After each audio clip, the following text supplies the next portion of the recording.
آپ اس کے قریب گئے اور اس سے کان میں کہیں تو مرنے والا ہے، تو مرنے والا ہے، یہ کہا اور چلے گئے۔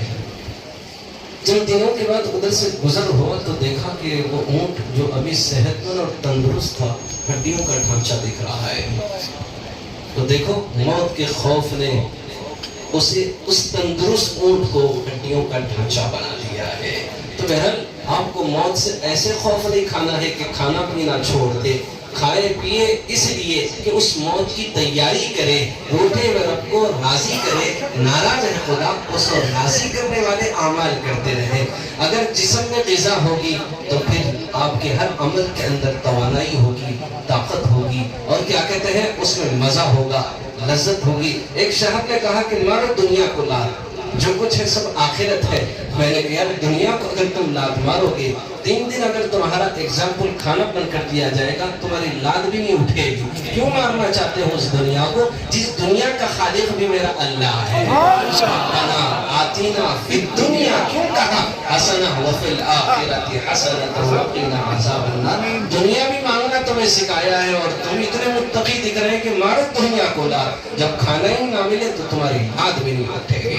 نمازوں کے اندر کا خشوع اور خضوع بھی سب ختم ہو جائے گا۔ تو ظاہر بات ہے موت تو آنے والی ہے، کب آئے گی اس کا کوئی وقت متعین نہیں ہے، لیکن موت آئے گی اس سے پہلے کہ ہاتھوں میں ہاتھ کڑی ہو، پاؤں میں گھڑی ہو، گلے میں توق ہو، اور اس حالت میں خدا کے جناب میں حاضری ہو، اور اس وقت خدا کا قہر برسے اور آواز آئے، اے فرشتوں اسے منہ کے بل گھسیٹتے ہوئے دہکتی ہوئی انگاروں کا ایندھن بنا لو۔ اس سے پہلے کہ موت آ جائے ہم اپنے روٹھے ہوئے رب کو منا لے، ناراض ہے خدا اسے راضی کر لے، انشاءاللہ دنیا بھی کامیاب ہو جائے گی، آخرت بھی کامیاب ہو جائے گی۔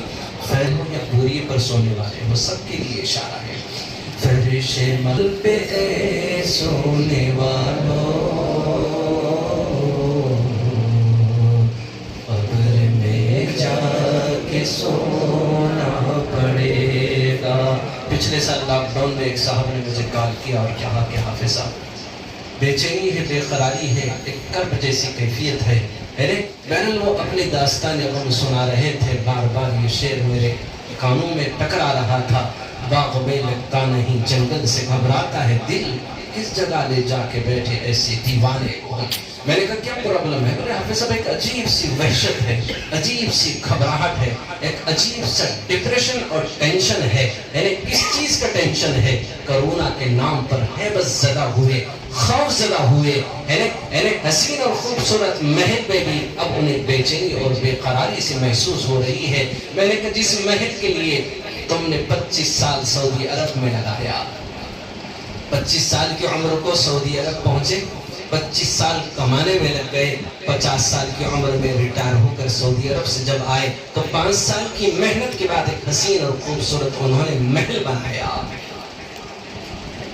اب گویا ان کی عمر اب 55 سال ہو گئی۔ 55 سال کی عمر تک تم نے جس مکان کے لیے محنت کی ہے وہی مکان، کیا بیوی نہیں ہے؟ بیوی موجود ہے، بچے بھی ہیں، عیش و عشرت کا سارا سامان موجود ہے، لیکن اس کے بھی اس محل نما گھر میں ایک قسم کی وحشت اور گھبراہٹ ہو رہی ہے۔ موت کا خوف طاری ہے، یہ خدا کی ناراضگی کی علامت ہے۔ میں نے کہا جس مکان کے لیے تم نے 25 سال محنت کی، جو فانی ہے، چھوڑ کر جانے والا ہے، تم اس مکاندار نہیں ہو، اس مکان میں تم کرایہ دار ہو۔ اس مکان کی کیا تم نے فکر کی جس میں تمہیں ہمیشہ رہنا ہے؟ وہ مکان ہے قبر، جس میں ہمیشہ رہنا ہے۔ ہم نے اس کی کوئی تیاری نہیں کی، اور جسے چھوڑ کر جانا ہے اس کے پیچھے ساری محنت کی۔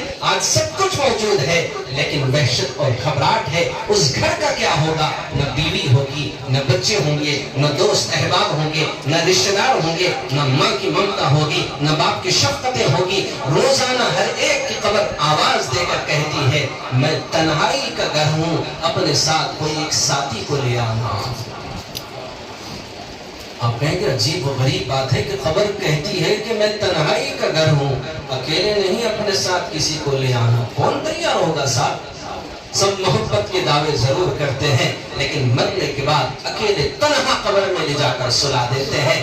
اہل دنیا سے کبھی دل نہ لگانا فاضل، یہ ہے تمہیں ایک دن مٹی میں ملانے والے ہیں۔ جتنے لوگ بھی آنسو بہاتے ہیں ہے نا، کچھ لوگ تو آرٹیفیشل آنسو اس لیے بہاتے ہیں کہ لوگ دیکھ کر کہیں گے یار کتنا پتھر دل ہے، آنسو بھی نہیں نکل رہا ہے، اور کچھ لوگ تو بس یوں ہی آنسو بہاتے ہیں لوگوں کو دکھاوے کے لیے، اور کچھ لوگ تو پیسے ملتے ہیں ان کو آنسو بہانے کے لیے، اور بیوی تو بس اس امید پر اس دکھ میں آنسو بہاتی ہے کہ اب میرا سہاگ اجڑ گیا، اب میرے آرزویں ختم ہو گئی، میری خواہشات ختم ہو گئی۔ بچے بھی اگر روتے ہیں تو اپنے مطلب کے لیے روتے ہیں، اب ہماری ضرورتیں پوری کیسی ہوگی، اب ہمارے ارمان کیسے پوری ہوں گے؟ وہ باپ دنیا سے چلا گیا جس نے ہمارے عیش و عشرت کے خاطر نہ حلال دیکھا نہ حرام دیکھا۔ کسی کو اس بات کا خوف اور درد اور فکر نہیں ہوگی کہ اب اس کے قبر میں جانے کے بعد اب اس کی قبر کا کیا حال ہوگا۔ نہ حلال دیکھا نہ حرام دیکھا، بلکہ اللہ کو ناراض کرتے ہوئے یہ دنیا کو خوش کرتے ہوئے گیا، لیکن جن کے لیے ساری زندگی میں نے قربان کی ہے آج وہ قبر تک ہی میرے ساتھ آئیں گے۔ اگر اچھا عمل کیا ہے قبر میں وہ اعمال ساتھ ہوں گے، اگر میں نے برا عمل کیا ہے اب وہی عمل میرے لیے ہلاکت، تباہی اور بربادی کے ساتھ میرے قبر کو تنگ کرنے کا سبب اور ذریعہ بن جائیں گے۔ حدیث میں ہے کہ ہر ایک کی قبر روزانہ آواز دیتی ہے، میں تنہائی کا گھر ہوں اپنے ساتھ کسی کو لے آنا، اور میں اندھیرے کا گھر ہوں اپنے ساتھ کوئی چراغ لے کر آنا۔ میں کیڑے اور مکوڑوں کا کیا کہتے ہیں مقام ہوں، ہے نا، یہاں پر اللہ کی محبتیں اور رحمتوں کے ساتھ آنا، ہے نا، جس کے ساتھ خدا کی محبت ہوتی ہے کیڑے مکوڑے تو دور کی بات ہے کہ وہ قبر کی مٹی بھی اس کے کفن کو چھو نہیں سکے گی اگر وہ محبت خدا اور محبت رسول کے ساتھ مر جائے گا۔ تو خبر کہتی ہے میں تنہائی کا گھر ہوں اپنے ساتھ کسی کو لے آنا۔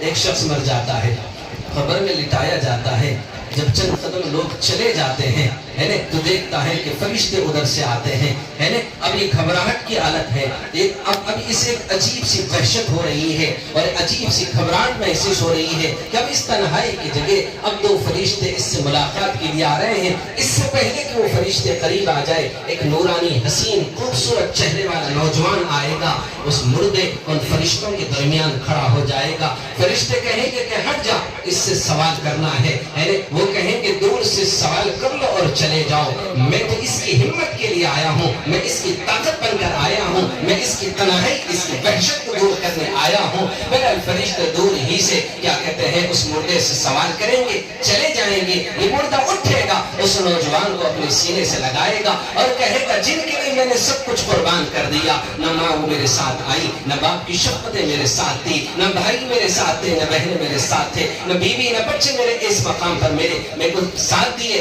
بلکہ اس تنہائی کے ذریعے آخر تم کون ہیں جو میری اس وحشت کو میری اس تنہائی کو دور کرنے آئے ہیں؟ تو وہ نوجوان کہے گا میں وہ قرآن ہوں جس کو تم نے ساری زندگی سینے سے لگایا۔ آئے وہ قرآن قبر میں بھی تمہارے ساتھ آئے گا، تمہاری اس تنہائی کو، تمہاری اس وحشت کو، تمہاری اس گھبراہٹ کو دور کرے گا۔ آئے وہ قبر میں اندھیرا ہوگا، میرے محبوب نے کہا وہ روشنی کیا ہوگی؟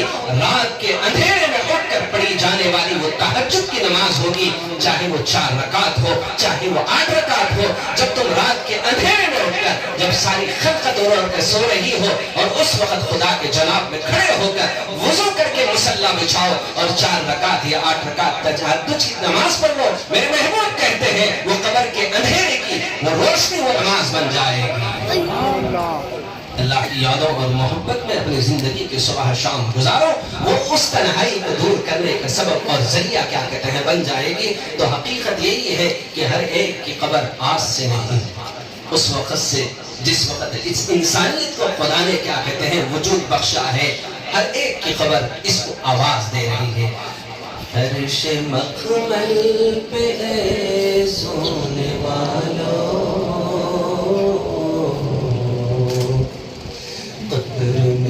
جا کے سونا پڑے گا، اپنے ایمان کا جائزہ لو۔ کرونا کے بہانے ایسا لگتا ہے ہمارا ایمان ہمارے سینوں سے رخصت ہو گیا ہے۔ اللہ ہمارے ایمان کی حفاظت فرمائے، اپنے ایمان کی حفاظت کرنا، اپنے اس ایمان پر محنت کرنا، ورنہ اس بہانے جب ہمارا ایمان رخصت ہو جائے گا خدا کی قسم ہماری نسلوں کا کیا ہوگا۔ اپنے ایمان کو بچا لو. اللہ تعالیٰ سے ان حالات کو جو ناراضگی کے سبب ہمارے اوپر ایک عذاب بن کر آئے ہیں، خدا کی ناراضگی دور ہو جائے گی تو انشاءاللہ حالات بہتر ہو جائیں گے، ورنہ حالات وقت کے ساتھ ساتھ بدتر سے بدتر ہوتے جائیں گے. پھر مشکل ہے کہ ہماری نسلوں کا وجود بھی پھر مشکل ہو جائے گا. اپنے ایمان کا جائزہ لو ورنہ محشر میں رونا پڑے گا. اپنے ایمان کا جائزہ لو ورنہ قبر میں رونا پڑے گا. چھوڑ کر زندگی کا یہ میلہ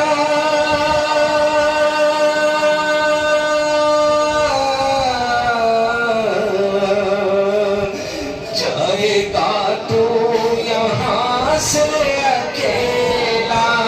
چھوڑ کر زندگی کا یہ میلہ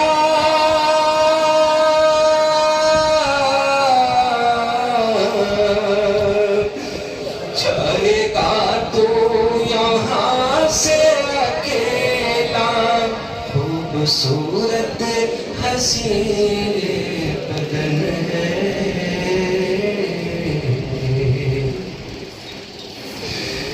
اس کو بے جان ہونا پڑے گا. خوبصورت حسین بدن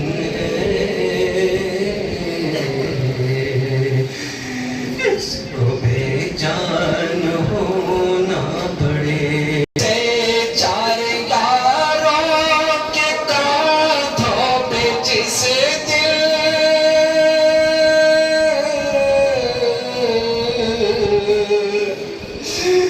میری بارات نکلے گی گھر سے پہن کے ایک کفن کا یہ جوڑا.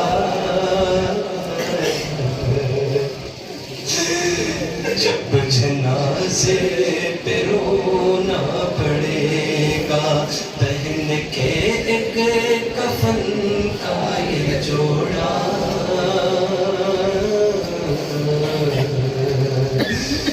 جب جنازے پہ رونا پڑے گا اپنے ایمان کا جائزہ لو ورنہ محشر میں رونا پڑے گا. خاک کا یہ بنا جسم تیرا